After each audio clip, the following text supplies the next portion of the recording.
Bienvenidas y bienvenidos a Media 20.1. Ahora en el marco del 8M es muy importante hablar sobre la perspectiva, la visión de género en el periodismo. ¿Sabía usted que Organización Editorial Mexicana, El Sol de México, cuenta con una editora de género? Sí, y es la destacada periodista Sara Lovera. Hablaremos sobre la labor que desarrolla, pues justo en este tenor, para que no haya sesgos informativos en ese terreno, y por supuesto sobre la relevancia de esta figura y por qué en México solamente 3 medios de comunicación lo han adoptado. Así es que es sin duda un buen tema, pero antes de la entrevista le invito a ver, como cada semana, algunos de los hechos destacados en materia de medios, telecomunicaciones, periodismo, con Viridiana Mondragón. En el Plan Nacional de Desarrollo 2025-2030 que envió la presidenta Claudia Sheinbaum a la Cámara de Diputados, se establece la meta para que el 92.2% de la población tenga acceso a Internet al término de la actual administración. De acuerdo con el documento, esta conectividad, que es actualmente de poco más del 81% de la población, se logrará mediante el despliegue de infraestructura adecuada y la provisión de servicios de Internet accesibles, eficientes y de calidad para toda la población. Otra de las estrategias consiste en garantizar el derecho constitucional para que los pueblos y comunidades indígenas y afromexicanas adquieran, operen, gestionen y desarrollen infraestructura y servicios de radiodifusión, telecomunicaciones y tecnologías de la información, con el fin de asegurar su acceso en condiciones de dignidad, equidad e interculturalidad. Como parte de estas acciones de conectividad, el gobierno tiene la meta de construir y colocar en el espacio 2 satélites de telecomunicaciones en este sexenio, uno de los cuales reemplazará el satélite bicentenario debido al fin de su vida útil. En la Ciudad de México, 6 de cada 10 investigaciones por violencia digital no avanzan porque los agresores crearon perfiles falsos que dificultan conocer su identidad. Durante la primera cumbre latinoamericana de defensoras digitales, Olimpia Coral Melo, impulsora de la Ley Olimpia, subrayó que las empresas permiten que se difunda el contenido íntimo de las mujeres, pero no contribuyen a proporcionar información para dar con los agresores ni colaboran con las indagatorias. De esta manera, las redes sociales terminan siendo cómplices y responsables directos al mantener y permitir que en estos espacios se difunda, se comparta y se distribuya contenido íntimo de las mujeres sin tomar acciones para bajarlo y bloquearlo. Durante la madrugada del domingo 2 de marzo, fue asesinado el periodista Cristian Uriel Zavala, director del medio digital Silao CMX, junto con otra persona identificada como Axel.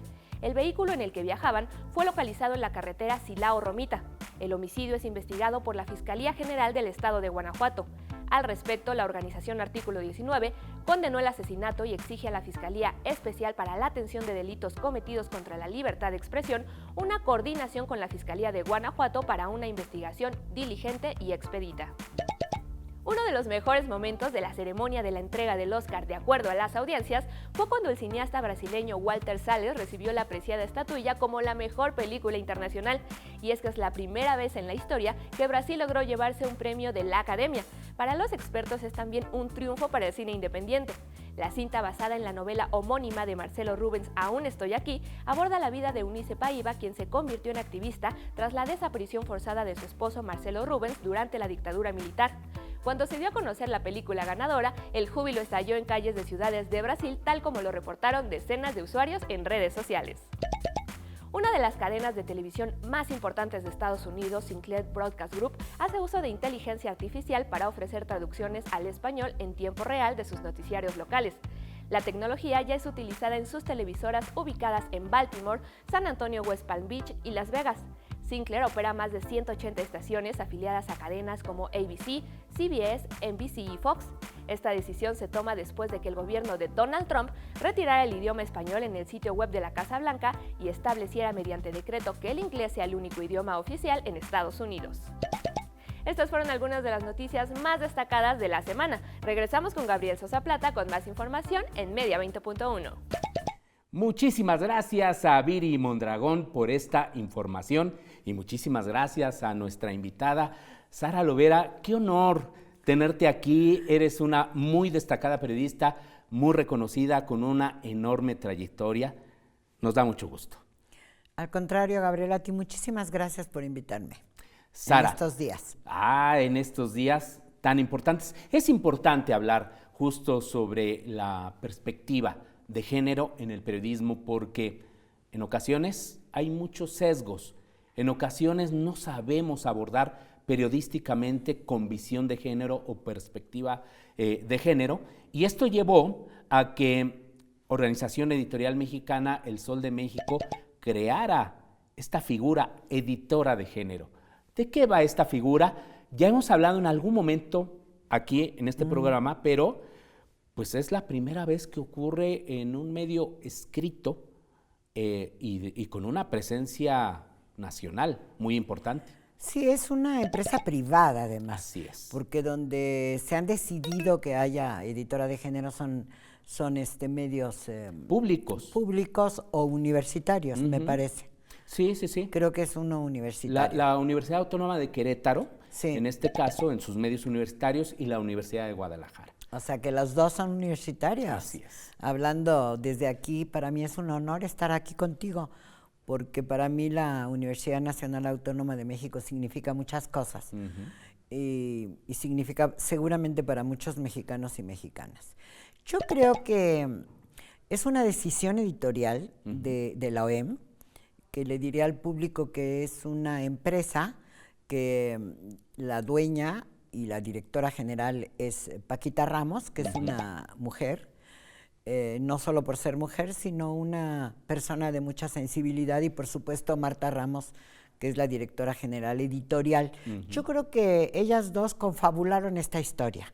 Yo llegué a la OEM a empezar a publicar mi columna hace casi 5 años, y en el proceso hay una figura que tampoco existe en ningún medio de comunicación, que es el Consejo Editorial de Género. Un poco preocupadas, en el año 20, tú recordarás, hubo una enorme marcha justo el 8 de marzo, quizá la que no habíamos imaginado nunca, lo que hizo preguntarse a las autoridades de esa empresa, un poco de qué se trata, por qué no estamos contando lo que realmente sucede. Hay algunos carteles o muy agresivos o muy evidentes o muy gráficos que nos están diciendo que algo está pasando. Ahí empezó un proceso interno. Que fue sobre una cobertura, ¿verdad? Periodística que se hizo allá en la prensa, en El Sol. Sí, hubo un pequeño incidente con las colectivas en la prensa, creo. Pero más que, bueno, muy importante, porque en lugar de responder son unas traviesas o son unas delincuentes, la pregunta fue, ¿qué es lo que no estamos haciendo bien? Me acordé mucho de años muy pasados que gritábamos prensa vendida, ¿te acuerdas? Sí, claro. Frente a Excelsior o frente a Novedades, perdón por la propaganda. Bueno, Novedades ya no existe. Entonces, hubo como un proceso de reflexión de qué sucedía. Creamos el Consejo Editorial de Género en principio, con lo cual empezamos a dialogar, imagínate, 42 directores de 42 periódicos. ¡Wow!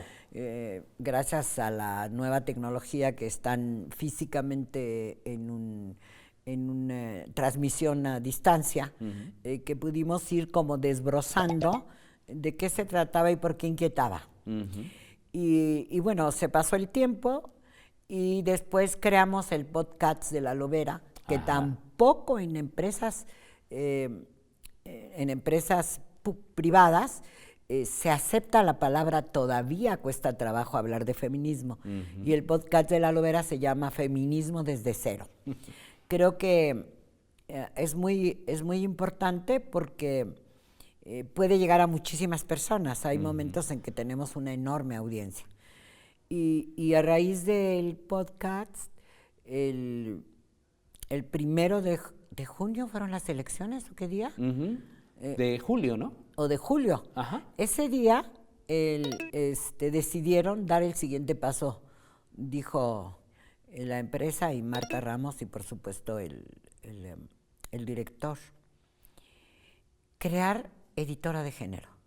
Yo no podía creerlo porque me parece que es una enorme responsabilidad. ¿En qué consiste?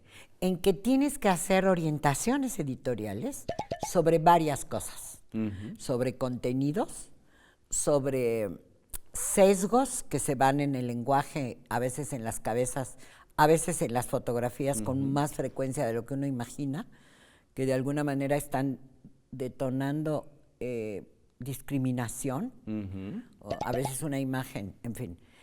Y tienes que dar seguimiento a este proceso que comenzamos, por eso hablé del Consejo Editorial de Género, porque hay esas preguntas en los directores. ¿Y qué es lo que tenemos que hacer? ¿Qué es lo que está mal? Hacer periodismo con perspectiva de género es hablar especialmente de las mujeres.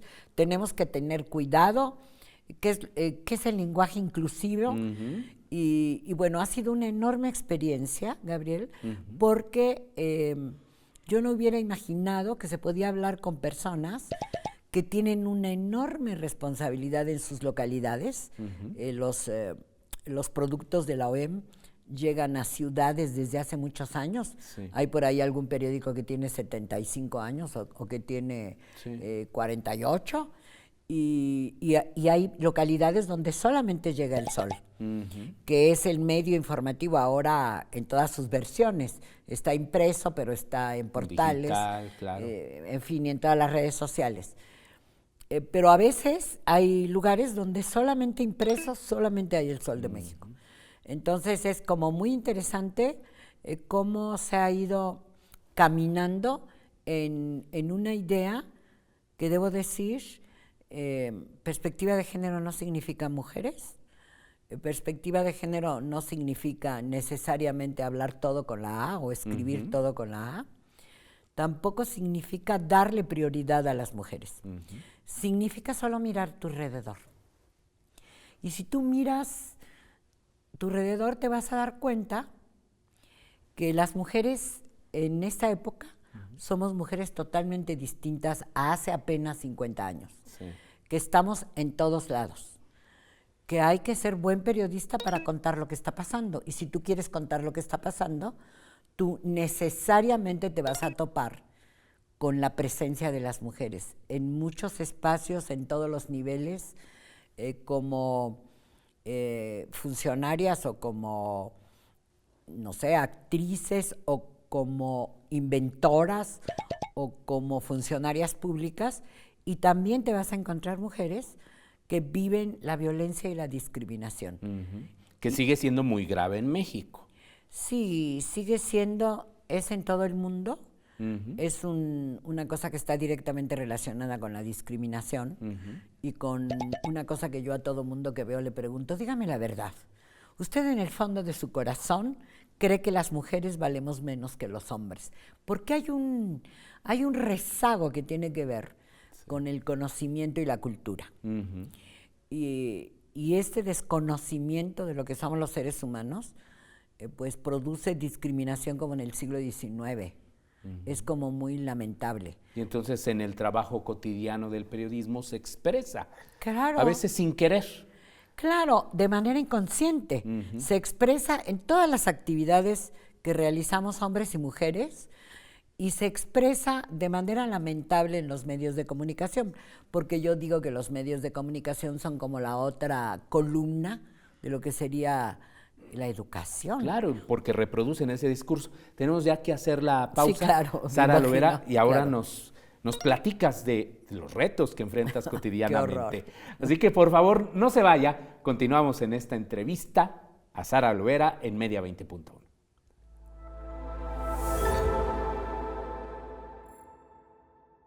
Gracias por continuar en Media 20.1. Estamos hablando sobre esta figura que es nueva, de alguna manera en México, que es de editora de género y su labor en los medios de comunicación. En una entrevista con Sara Lovera, Sara, antes del corte nos platicabas pues de los retos, ¿no? Es decir, que no se trata de que se aborde más el tema de las mujeres, de que no se trata, de que utilicen el la, ¿no? En fin, ¿no? Para no estar denotando ese interés periodístico de esa manera, sino que es mucho más profundo la labor que realizas en ese sentido. Sí, yo creo que la orientación, digamos, si me preguntas qué hago, bueno, pues yo hablo con los directores de los medios o con las y los periodistas de la organización. Estamos planeando, por ejemplo, producciones editoriales que se hacen del fin de semana con temas específicos, abordados correctamente, que esos ya son de género de por sí, como el tema de cuidados, por decirte algo, o el 8 de marzo, o el Día del Amor, que hay muchísima crítica sobre el amor romántico. Sí. Digamos que esos son como temas que ya son de género, ¿no? Y que a veces se banalizan o se hacen solo el 8 de marzo o el 14 de febrero o el Y ya 25, nunca más se y ya vuelven a no. abordar, claro. Es como el pedacito que le toca a las mujeres. Sí. Entonces, lo más difícil, desde mi perspectiva, que tiene que cambiar, que siendo buenos periodistas, del nivel que sean de cada medio, tendrían que ver dónde están las mujeres y solamente contar lo que hacen las mujeres. Si hablamos de la Universidad Nacional Autónoma de México, tendríamos que saber que prácticamente la mitad de los directores de escuelas y facultades son mujeres y que hay muchísimas directoras de centros de investigación, más allá del CIEC, que está dedicado al género. Es lo mismo lo que pasa afuera. ¿Cómo vas a evitar hablar de las diputadas en un lugar donde son 50%? Entonces solo hay que mirar dónde están y contar con las mejores herramientas periodísticas lo que sucede. Yo creo que eso es sencillo.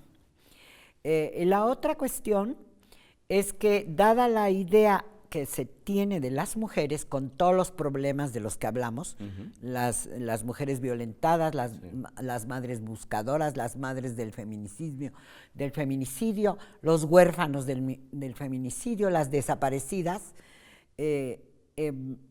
ha ingresado a los medios de comunicación una narrativa que me parece muy peligrosa.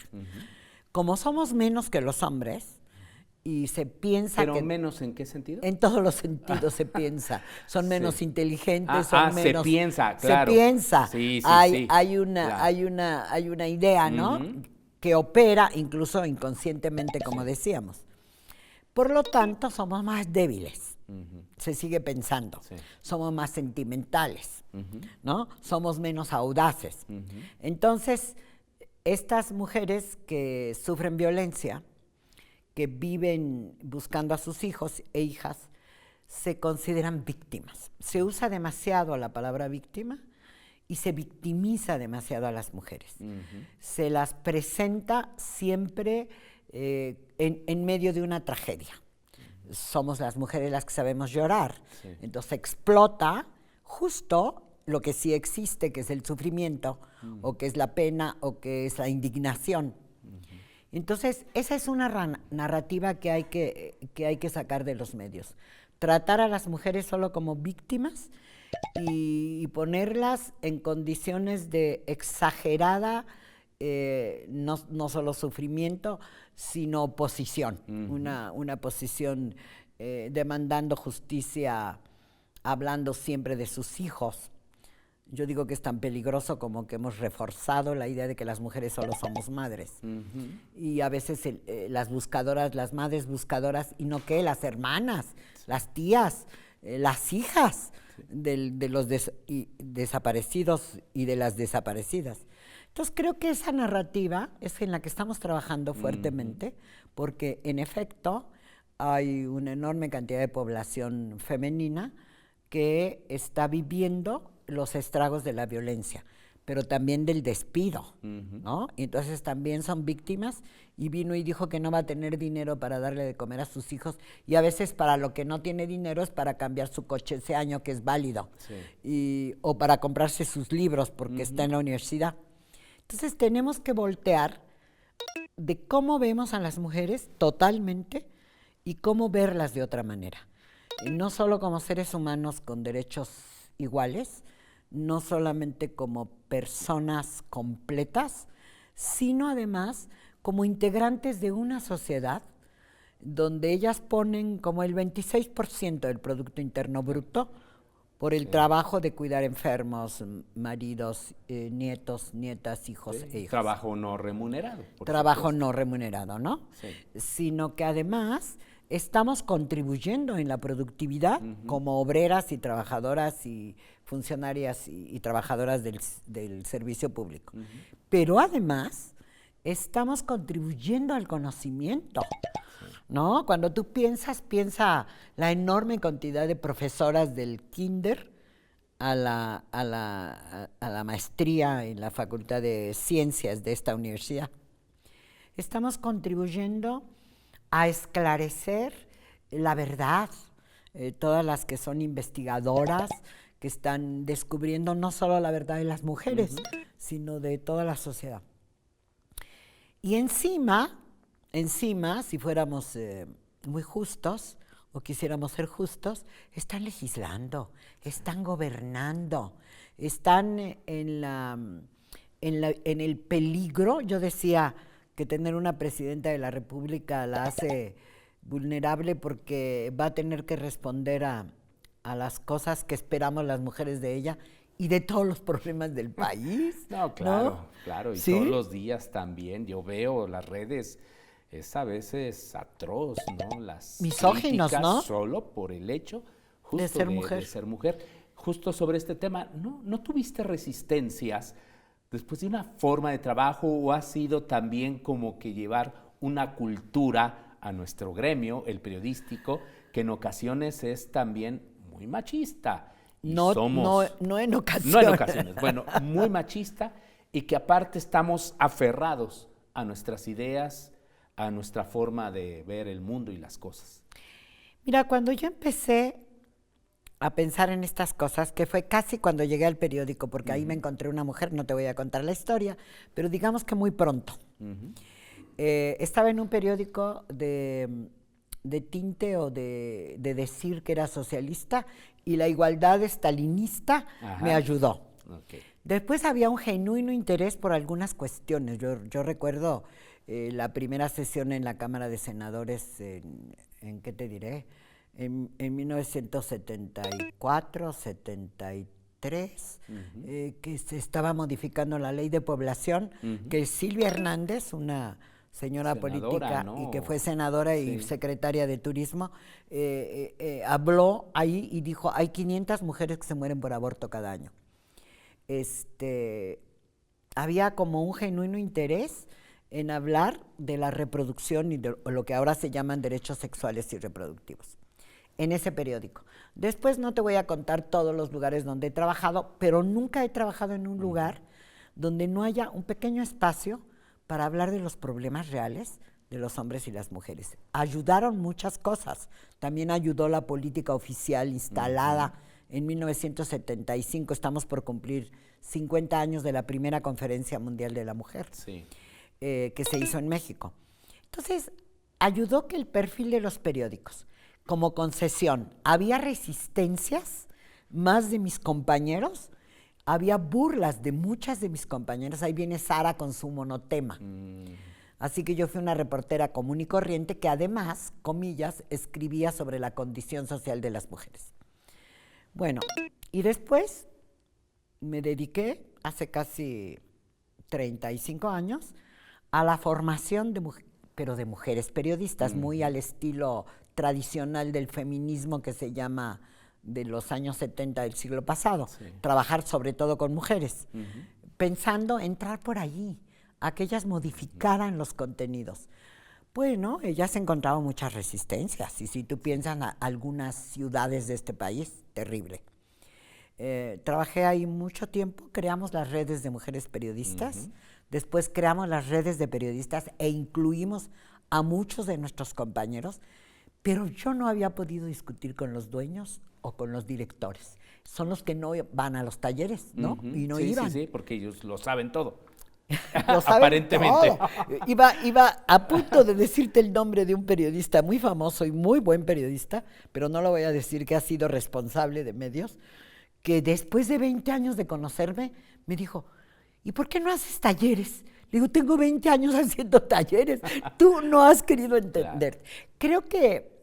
Creo que esto le dirá al público que nos escucha, en este contexto, que es muy importante lo de la Organización Editorial Mexicana, que es muy importante para alguien que se ha dedicado a eso casi marginalmente. Bueno, en la jornada dirigí un suplemento feminista, Sí. que no era el primero, ¿eh? Nada es primero acá, ¿eh? ¿Cómo se llamó este? Doble jornada. Doble jornada. Oye, y claro. no era el primero, porque nada hay primero. Sí. Tenemos una enorme historia. Las mujeres del siglo XIX, para que te cuento, hicieron 39 revistas. Wow. Entonces, para mí, esta llegada es casi también una llegada personal y profesional.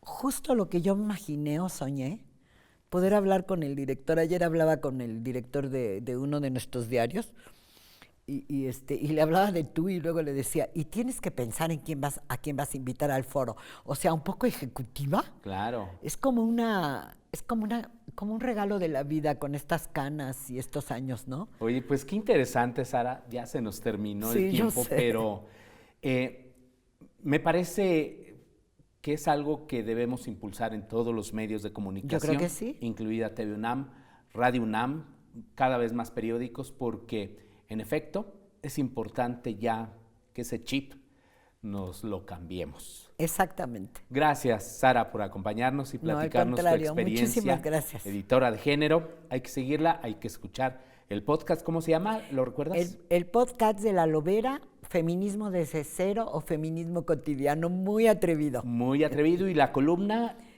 Palabra de Antígona, qué día? los martes. Los martes, allí en El Sol de México. Exactamente. Muchísimas gracias, Sara. Gracias a ti, muy amable. Y muchísimas gracias a usted. Hasta la próxima semana.